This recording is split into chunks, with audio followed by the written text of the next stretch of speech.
One of the roles as a leader of a team is to champion your team, even when the rest of the organization or no one else cares what you're doing. So how do you do that? How do you become your team's greatest cheerleader and champion your team when no one else cares? My name is Lowell and I'm a collaboration coach and a workshop facilitator. I help build high-performing teams, and if you want me to help you do this, then please reach out. So what do you need to do to ensure you become a champion for your team? 1, you need to become a marketer and an influencer. Now, when you think about your career progression to this leadership position, a lot of the times you're a technical expert and you get so good at what you do that your company wants you to now run a team. So you find yourself in a leadership position. Just as you would have found yourself in a leadership position, you have also graduated to the cheerleader, marketing, influencer head in your team. It's your job to ensure that the rest of the organization knows what you're doing and the value is understood. The value that your team brings, the rest of the organization understands that. So you need to get out there. You need to get out there and make it a point of your duty. Make it a role for you to ensure everyone else knows what your team is up to. It's your role to be the smooth talker. It's your job to drop those golden nuggets in conversation with other members of other departments, and to showcase all the good that your team has done, is doing, and is about to do. So it wouldn't hurt for you to upskill in these areas. Learn how to be a marketer, learn how to be an influencer, read these books that are, the renowned books in those areas, like How to Win Friends and Influence People is a classic. Negotiation skills, one-page marketing plan. There's so many things that you can do to upskill yourself in these areas. Don't only read this material, but really internalize it. Take the top points that you feel that you can implement within the way that you work, within the way that you converse and interact and spread the good news and the good things that your team is working on. Take those things and implement those into your daily practice, your weekly practice, into how you work in the organization so that you can start reaping the benefits. You're not just reading for reading's sake or learning for learning's sake. It's all about practical application. So you need to become a marketer. You need to become an influencer. You also need to get clear on what it is that your team does. What value do they provide and for whom? And the quickest way to do that is to consider this framework. Who it is that you're serving. Who is your avatar? Is that another department? Is that the wider organization? Is it an external customer?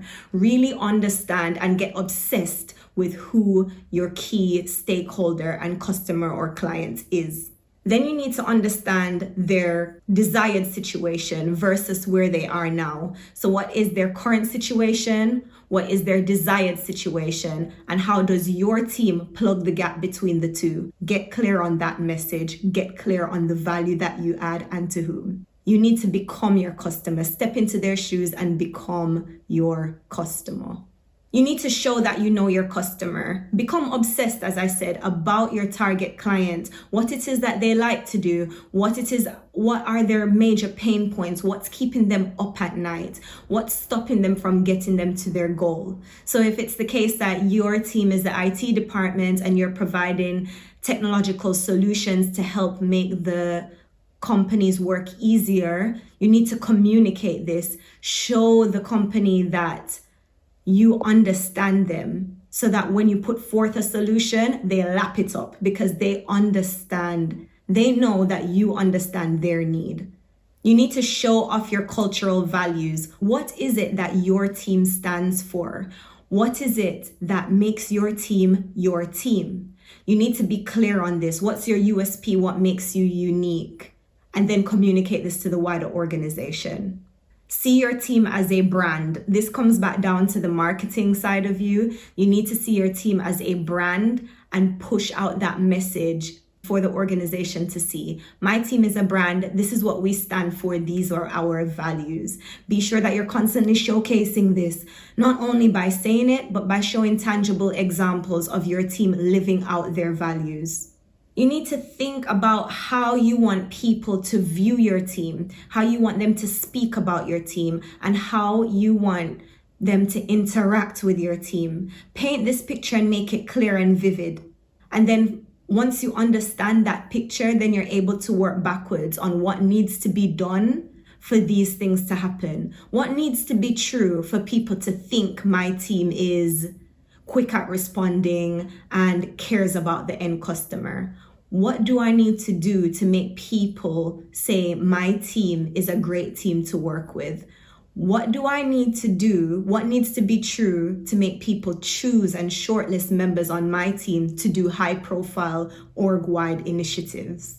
You also need to not allow your team to fall into obscurity. Don't let them be forgotten about and the last on the list when it comes to talking about anything. Make sure that your team is front and center when it comes to organizational matters. People are always hearing about your team. People know about the good work that they're doing.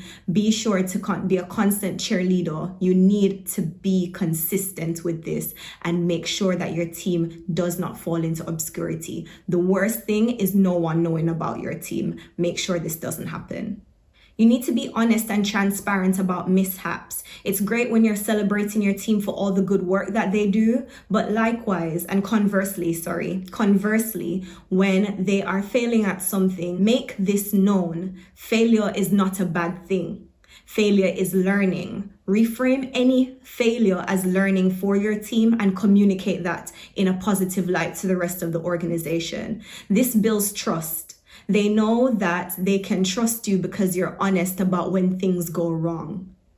They know that you are constantly learning and improving because you care, and that your integrity is high because you're open about this. So take all failures and frame them into learning and share that with the organization in order to build trust in you as a leader, but also with your team.